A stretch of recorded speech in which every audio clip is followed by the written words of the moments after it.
I have a lot. I'm going to carefully choose which one. The first one that we talked about? Yeah. Okay. Let me frame it in the most honoring way. And Heather and Claudia, you can both help me if I say something that doesn't feel honoring. I'm going to do my best. And just so you know, any story that I tell, the leader, I was able to reconcile with these people and restore the relationships completely. But having said that, I needed to separate first in order to heal myself and then to be able to go back and establish healthier boundaries. Yeah. 但是恢复是需要一点时间跟空间，这个其实我们之后会讲。好。Okay. So this first one was, I always, for the 40 years that I have worked in the Christian ministries, I was always on the leadership team.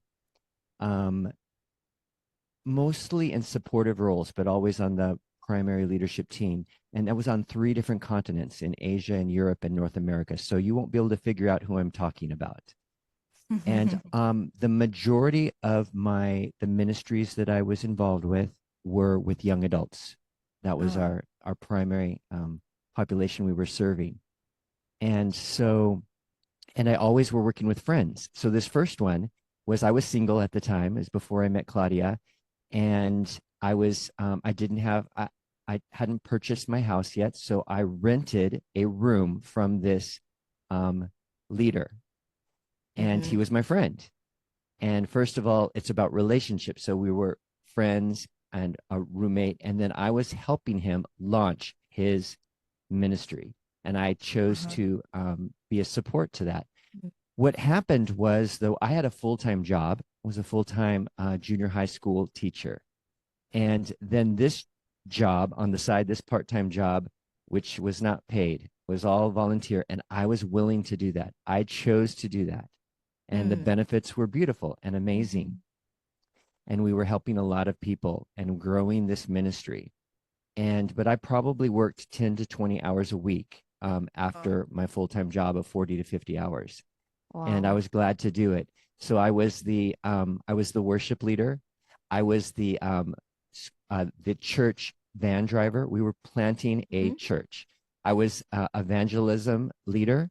I was the prayer leader. Yeah. I was teaching the children, and I was doing discipleship. I can't think of another. And I learned a lot from this leader. And but what happened was, this leader's personality was very controlling, and he wanted things done in a certain way. So in fact, during a prayer meeting, if I prayed one way, using my own words, he would correct it and he'd say, no, pray this way. And I would have to change. Yes. And when I was doing evangelism with him at my side, I could not speak to the person we were evangelizing without using the words that he had trained me to use. I was effective. I saw it work, but I started to lose more and more of myself. And those are just 2 examples. I could go on with all of the controlling. And this person had some issues in his life. He was also single. We were both 2 single men.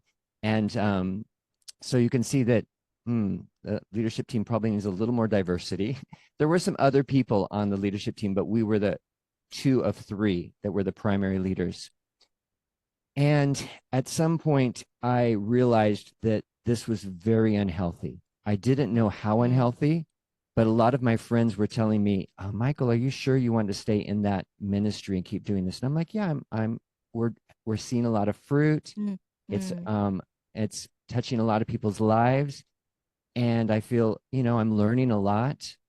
But more and more, I felt like I was losing touch with myself, because I was doing everything the way he wanted. And I felt more and more like this pressure to do things a certain way, until it came time and I decided, you know what? I actually need to leave this ministry, and I need to move out of this living situation.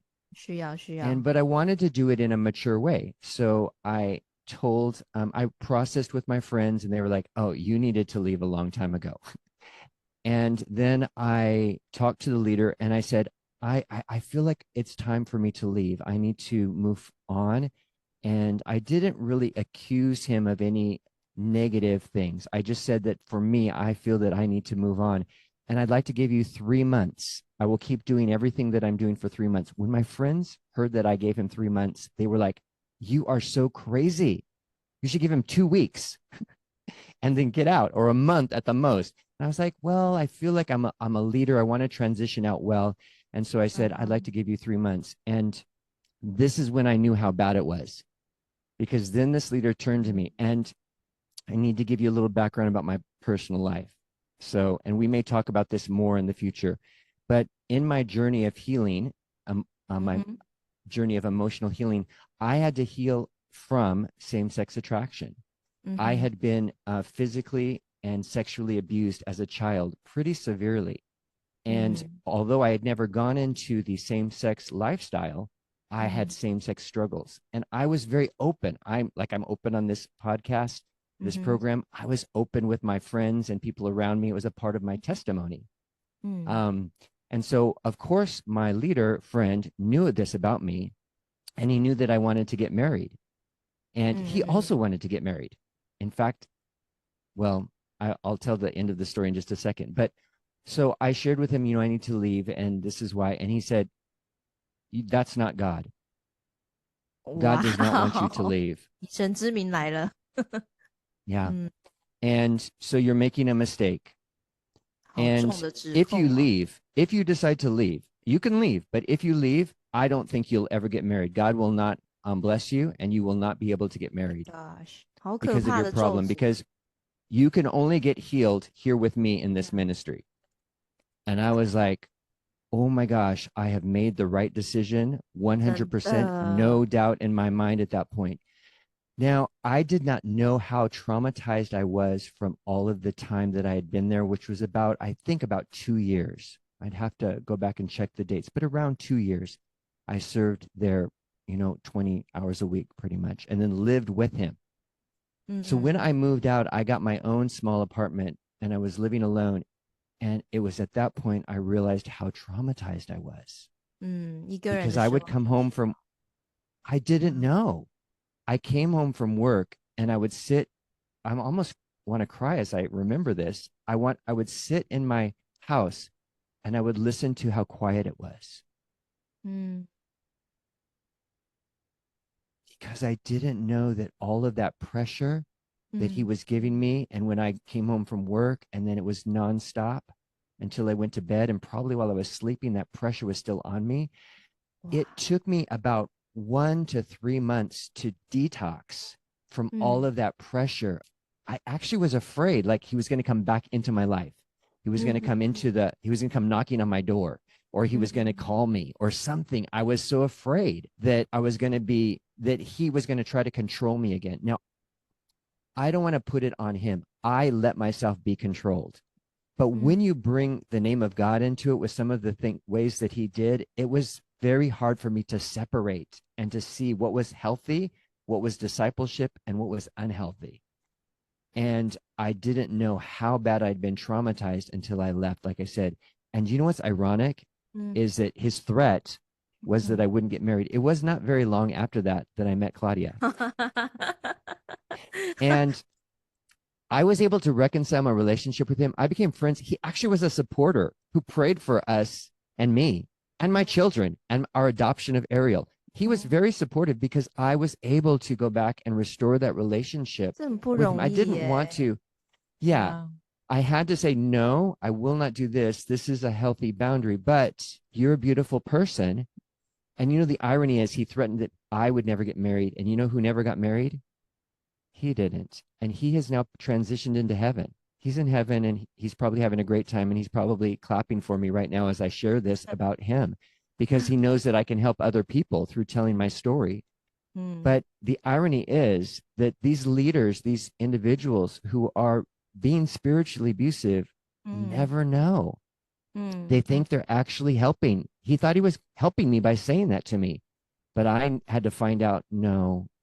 And I really hope that this story and others that we will hear on this channel, and the things that Claudia is sharing today, and the things that you share, Heather, I really hope that it helps people leave situations faster or not get into them at all.